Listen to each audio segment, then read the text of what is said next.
Hi, your host for Proven Cures. My name is Sarah McLeod. Today is Thursday, March 12th, 2020, and I am making this video as sort of an adjunct to all of the advice we've been getting recently on how to prevent contracting the coronavirus. Here in the United States, we are being told constantly to keep our hands clean, carry hand sanitizer, and wear face masks. The idea is to cut contact with the virus so we don't transmit it to our mucous membranes through our hands by, touching a surface that somebody may have sneezed on or something like that, and then touching our eyes, or the same way you would keep yourself basically from contracting a cold or the flu virus. As a result of those preventive measures being offered, in addition to news every single day telling us how the numbers are rising in various states across the country, and the numbers are rising in the world, we are, naturally in a state of panic. We want to live. We're afraid. And the problem that I found is that the preventive measures, I think, that are being offered could definitely be expounded upon. And I know that this virus is fairly new. It is called the novel coronavirus, COVID-19, just having been discovered in 2019. And maybe that might be the reason why we're not being given other preventive measures to enact in our lives. Schools are being shut down. People who are able to work from home are now being told to work from home. You come outside in a major city and it looks like a ghost town during rush hour. It's scary. It's a scary time right now. But some of us know that more can be done to prevent contracting the virus. And that is what this video is about. So if you're interested in going the extra mile like I have, excuse me, for myself and for my family, in protecting us against contracting the coronavirus, then listen up. What you can do is something that the Chinese government has basically recommended to their entire population that we haven't heard about. And that is increasing your white blood cell count by the consumption of certain herbs. Certain herbs that were used previously to prevent the transmission of SARS, which stands for severe acute respiratory syndrome, and also used to prevent the transmission of the H1N1 virus some years ago. I found this study, of course, on PubMed.gov. That's my go-to for the publication of scientific studies. You'll be interested to know that this study was actually published just last month, February 17th of 2020. I'm going to hold the computer up soon so you can see what I'm looking at. It was published just last month in the Chinese Journal of Integrative Medicine. The title of the study is "Can Chinese Medicine Be Used for Prevention of Coronavirus Disease 2019?" Also abbreviated as COVID-19. Probably from here I'll refer to it as COVID-19. A review of historical classics, research evidence, and current prevention programs. So this is not just a singular study like a lot of my other videos are just about maybe one study. This is a meta-analysis, meaning it is an analysis of a compilation of information in order to come by how the Chinese government came by the best preventive measures for their population that is at the highest risk because of their proximity to so many people being infected. Okay.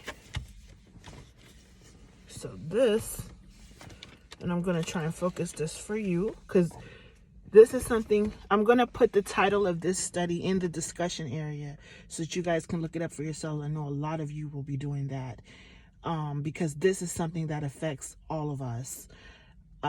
This is how the study looks. If you can pull it up from PubMed, I'm going to hold it up for a while so you can get the entire title. And like I said, I'm also going to put it in the discussion section. Okay. PubMed.gov is where you can put that title into the search bar and pull the study up for yourself. Put up the meta-analysis, the data review for yourself. There is a small link somewhere, like as soon as you go into PubMed.gov and you pull up their listing, look for the link to the full publication, and it will open up as a PDF file, and the PDF file looks like this. That's how it looks. Okay, it's got the green lettering against the white background for the title and stuff like that. So you'll know that you're in the right place. Okay. So these authors are amazing. It's awesome that they published this so the world can see. I didn't have to pay to access the meta-analysis. The authors' names, because I think that's so important to give credit to the researchers, and if I mispronounce their names, I apologize, with English being my first language. The names I'm seeing here are Luo Hui, Tang Qiaoling, Shang Yaji, Liang Shibing, Yang Ming, Nicola Robinson, and Liu Jianping. Okay. Now what I did was I took notes. I took my own notes. This document is 8 pages long, and I don't want to misquote. This is something I'm not very familiar with personally or from my work life. So I found it really important to take verbatim notes for you so that I don't misquote anything, being that this is such a serious and very current issue. So I'm going to begin to read verbatim the important points that I picked up from the meta-analysis.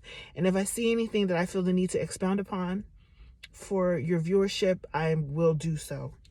So in December of 2019, just a few months ago, a pneumonia associated with the coronavirus disease 2019, COVID-19, emerged in Wuhan, Hubei province, China.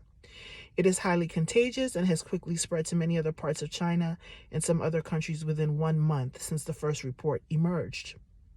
As of February 11, 2020, 44,653 cases of confirmed infections and 1,113 deaths have been reported in Chinese mainland. Outside of China, there had been 395 confirmed cases and 1 death from 24 countries were reported as of February 11, 2020. And now we know, as of today, March 12th, just a month later, that those numbers have soared, right?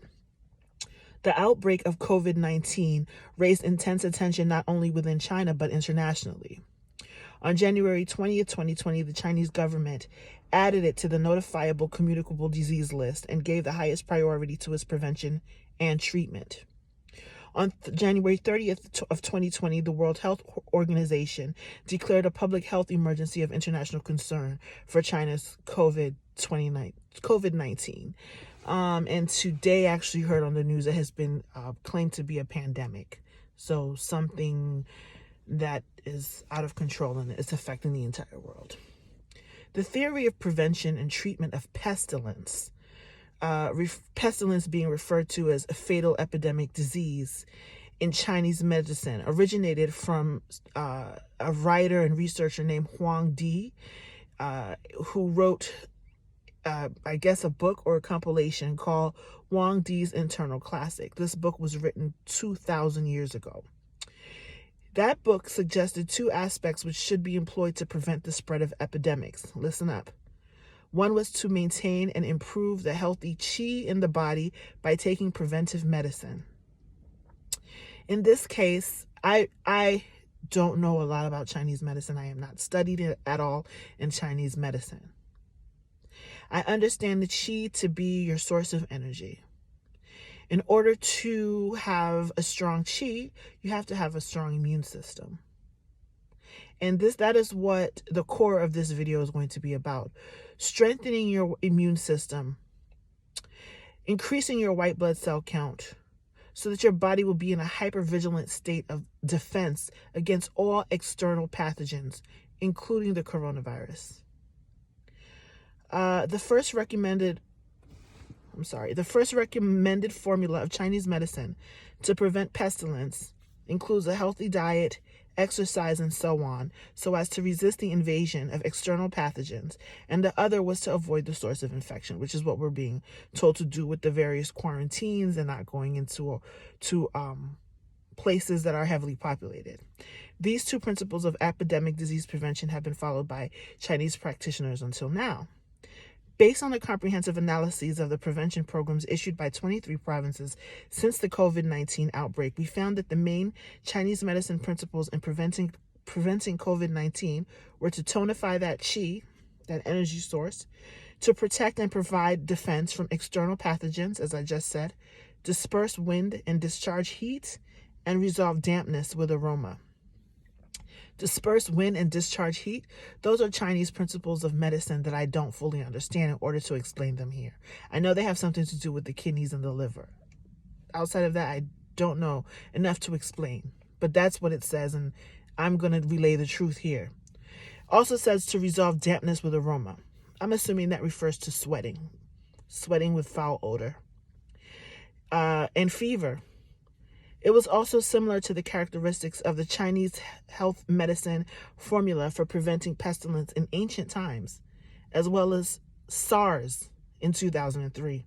So that's how long this formula for preventing disease has been utilized and found to be effective.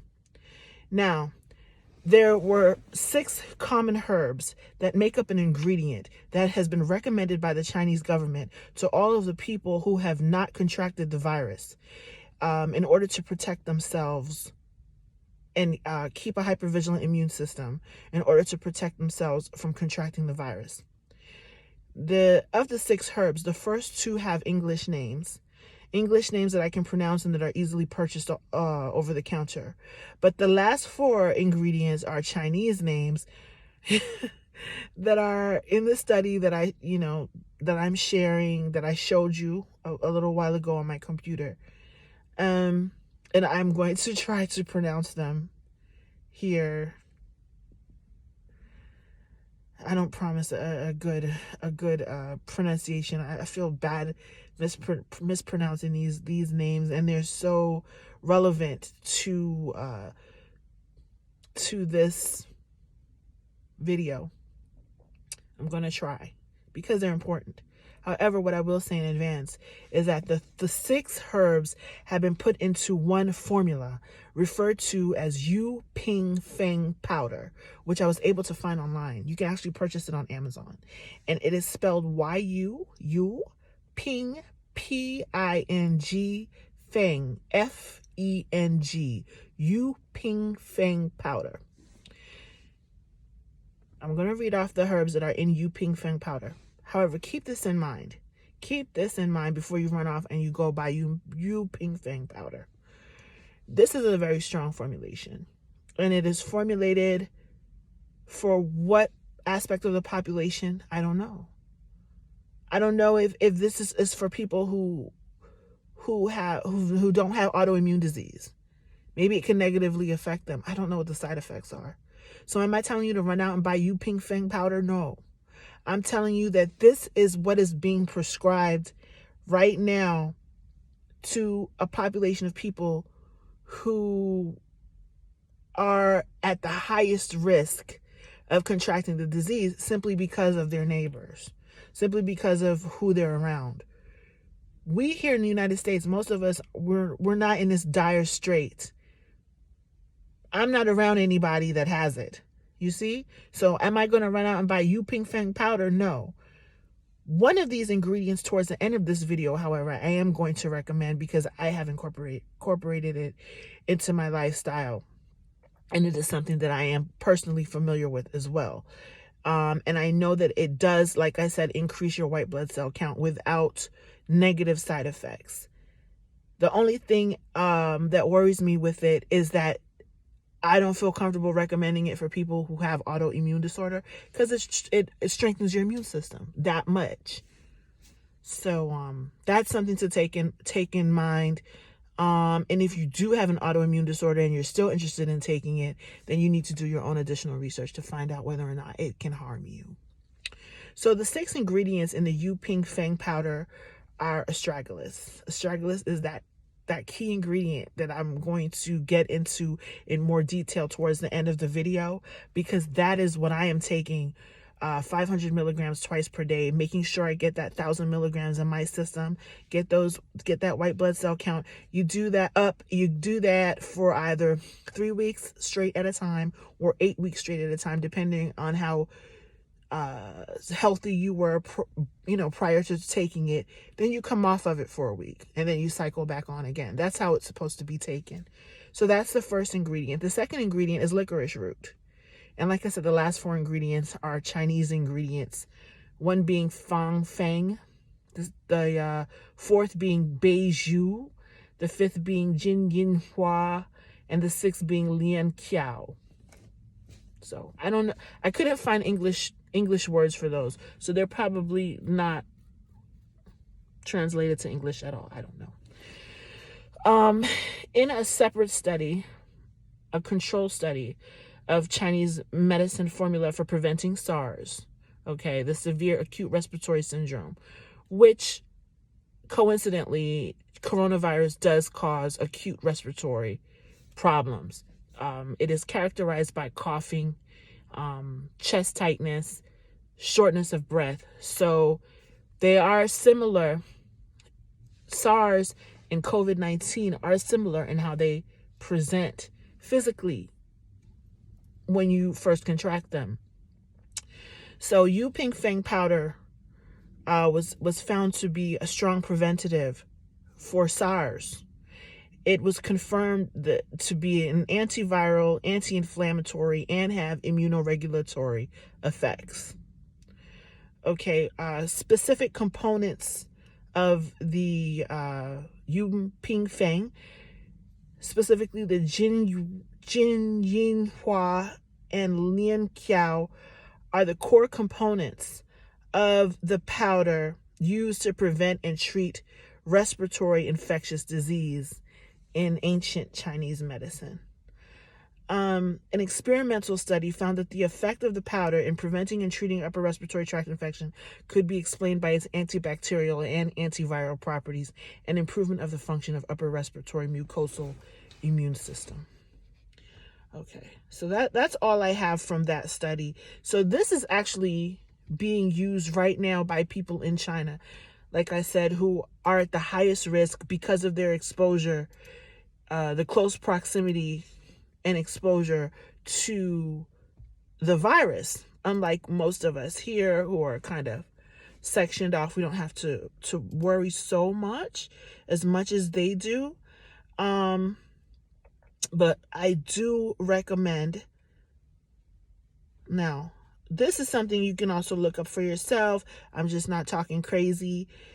I found this published by Functional Medicine University. It's a leader in online continuing education training for functional medicine.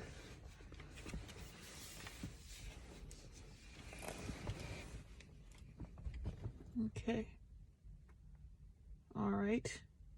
So this gives you some ammunition, more ammunition than just being a sitting duck with sanitizer, gloves, and masks. Because this helps you strengthen your immune system. So God forbid you do come in contact with the virus, your body's already in hypervigilance mode and ready to fight for you. So one of the ingredients offered here, and these are just recommendations, to strengthen the immune system, is echinacea, which is something you've probably heard of. So with the echinacea, you would take 250 milligrams up to 4 times a day during this season. Some clinicians recommend a dosing cycle, such as using it for 3 weeks and then taking a week off, and then going back on for 8 weeks and then taking a week off. Golden seal is recommended here, but I don't have a dosage. Berberine is recommended here. It has been found to increase the immune system's ability to fight fever associated with bacteria and viruses. That sounds like something you would take after you've already contracted it, not before. But if you are interested in taking it, the recommended dosage is 125 milligrams 3 to 4 times per day. Elderberry. It has been traditionally used in the prevention and treatment of colds, influenza, chronic nasal inflammation, and sinusitis. The herb elder has been reported to stop several strains of flu virus from duplicating. In one study using a liquid extract of elderberry, 90% of the individuals with symptoms of influenza B virus were asymptomatic in 2 to 3 days, while individuals on placebo did not recover for at least 6 days.